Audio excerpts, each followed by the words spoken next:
Quand je parle d'échange dans le cadre des études, c'est-à-dire nous, étudiants de l'université numérique, nous travaillons dans le numérisme, qui parle de numérisme, de quelque chose de virtuel.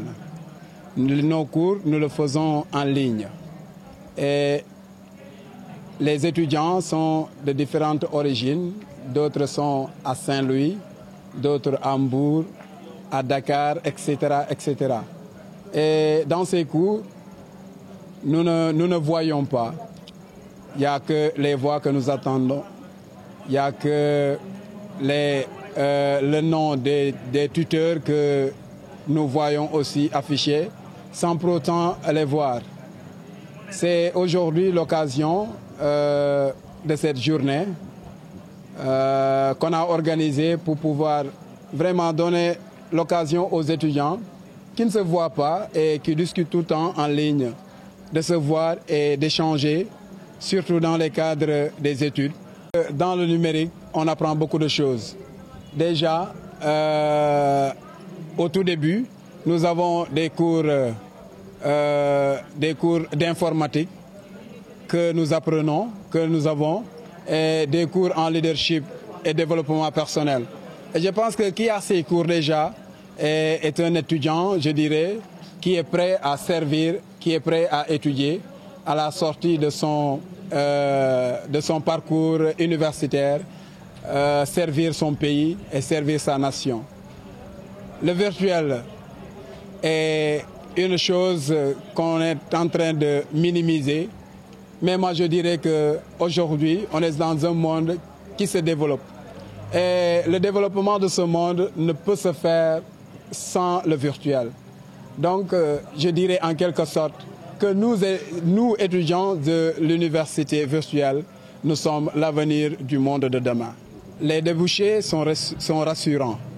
Parce que déjà, nous avons eu à rencontrer certains entrepreneurs, certains chefs d'entreprise qui nous ont confirmé que la plupart des étudiants qu'ils reçoivent, qu'ils viennent faire des stages ou des demandes d'emploi, la plupart de ceux qui sont plus compétents, ceux qui sont plus actifs, leur viennent de l'université numérique. Donc cela prouve que l'université numérique est en train de faire un grand exploit. Alors, on a pour thème aujourd'hui de parler de la place de la méthode dans les études en droit, donc dans les études juridiques. Alors, ce thème, il est fondamental. Comme je l'ai dit lors de la conférence, par expérience, je suis quelqu'un de très attaché à la méthode. Dans l'apprentissage, la méthode elle est utile dans toute forme de connaissance, mais surtout en droit, il n'y a pas de connaissance juridique sans méthode, il n'y a pas de maîtrise du droit également sans méthode. Donc, quand les étudiants m'ont demandé de faire une conférence, je me suis dit que c'est des étudiants ou c'est des gens qui sont dans l'apprentissage du droit, il serait utile de discuter avec eux de l'utilité de la méthode dans l'apprentissage du droit. Mais aussi, cette méthode-là, elle est utile dans la pratique du droit quand ils seront dans le monde professionnel, même dans leur vie quotidienne.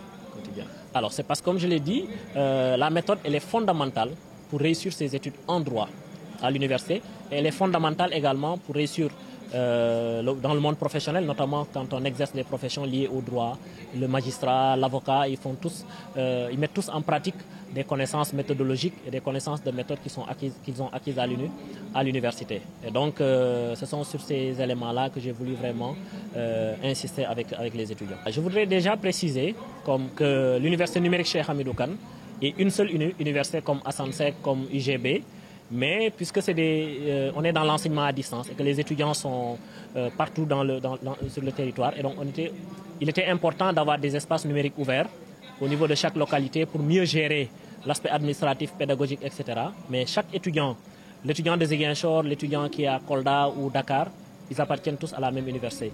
Mais il faut dire que, et je pense que c'est important et c'est lié au thème, la connaissance, elle peut se faire par tous les moyens.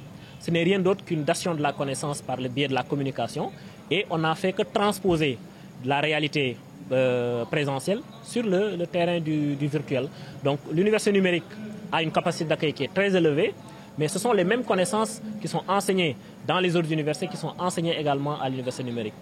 Absolument, absolument. Moi je pense que, et je le dis, que nous accueillons des bacheliers Et au début de l'année, on est même obligé de faire des cours transversaux pour les former à l'informatique, etc.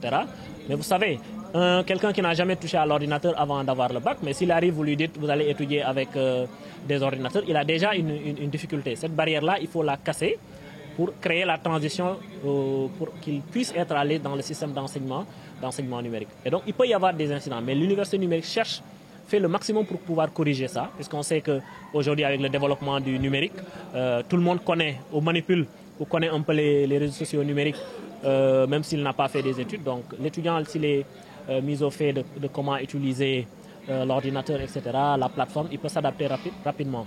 Mais on sait que ce sera un très grand plus si l'État insérer en tout cas ou intégrer les études informatiques numériques, la culture numérique, dès l'élémentaire ou dès le collège pour préparer les bacheliers à tout ça. Absolument. Absolument, on ne peut plus se passer du numérique parce qu'aujourd'hui, il épouse l'ensemble de nos vies. On achète à travers le numérique. Ce n'est rien d'autre que, comme je l'ai dit, une transposition de nos pratiques présentielles sur le terrain du numérique. Quand la personne va au marché acheter de la marchandise et va sur une plateforme acheter, c'est la même chose. Maintenant, le numérique a quelques spécificités et le droit parfois cherche à s'adapter à ces spécificités-là. Mais en réalité, c'est la même chose.